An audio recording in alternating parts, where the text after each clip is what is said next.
तो यहाँ पे देखें जो सिंपल टिश्यूज़ होती हैं इसकी ये किस चीज़ से बने होती हैं, एक टाइप ऑफ सेल से बने होते हैं।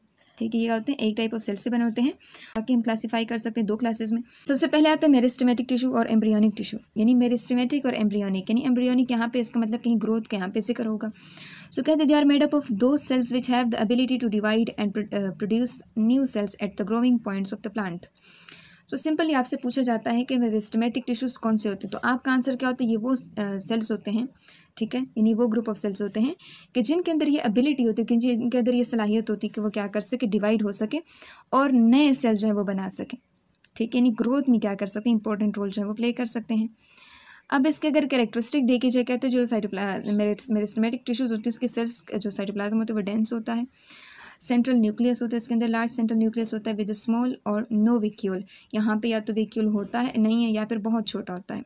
और कहते हैं जितनी भी सेल्स होती हैं एक जैसे होते हैं, इसके अंदर नो इंटरसेलुलर स्पेसेस, इनके दरमियान खाली स्पेसेस नहीं होती, बहुत टाइटली एक दूसरे के साथ पैक्ड होते हैं। और उनके जो वॉल्स होते हैं, सेल वॉल हमने पढ़े थे ना, प्लांट्स के अंदर हम सेल वॉल्स पढ़ते हैं, उनके जो वॉल्स थिन होते हैं, पतले होते हैं। फिर ये जो मेरिस्टेमेटिक टिश्यूज़ होती है इसके फर्दर दो टाइप्स आ जाती हैं। एक होती है एपिकल मेरिस्टेम, दूसरी होती है लेटरल मेरिस्टेम।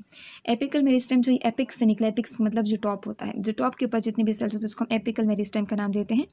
कहते हैं प्रेजेंट होते हैं एपिक्स ऑफ द रूट या फिर शूट, यानी जैसे रूट की अब बात करते हैं तो रूट का जो बिल्कुल टिप होगा या फिर जो शूट का जो टिप होगा ये वहाँ पे आपको नजर आएंगे। कहते हैं है the cells of meristem divide and redivide and result in the elongation of stem and roots. और कहते हैं ये जो मेरिस्टेमेटिक टिश्यूज़ होती हैं ये क्या करती हैं, डिवाइड होते हैं फिर रीडिवाइड होते हैं और इस तरह से क्या होती हैं, प्लांट्स की एलोंगेशन में हेल्प करते हैं। एलोंगेशन दो तरह की हो सकती हैं, प्लांट जो वो दो साइड से लंबा हो सकता है, एक तो इसकी इस तरह से ग्रोथ, दूसरी इसके रूट्स के जरिए जो ग्रोथ होती है।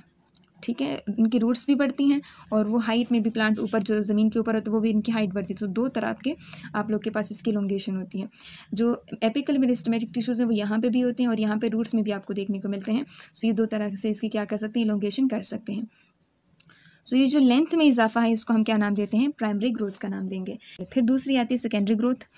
जो लेटरल मेरिस्टेम होता है ये प्रेजेंट होता है लेटरल साइड्स, ये लेटरल जो होती है ये साइड्स के लिए हम आमतौर पर इस्तेमाल करते हैं। जो साइड्स के ऊपर यहाँ पे जो सेल्स मौजूद होते हैं जो कि डिवीजन के लिए इंपॉर्टेंट होते हैं, तो उसको हम लेटरल मेरिस्टेम्स का नाम देते हैं।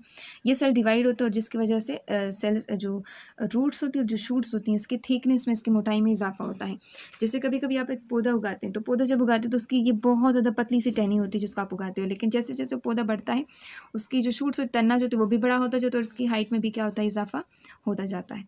सो यहाँ पे कहते हैं इस तरह की ग्रोथ को फिर हम क्या नाम देते हैं, सेकेंडरी ग्रोथ। यानी जो मोटाई में जो इजाफा होता है इस तरह की ग्रोथ को फिर हम क्या नाम देते हैं, सेकेंडरी ग्रोथ। और जो लंबाई में जिस तरह का इजाफा होता है उसको हम क्या नाम देते हैं, प्राइमरी।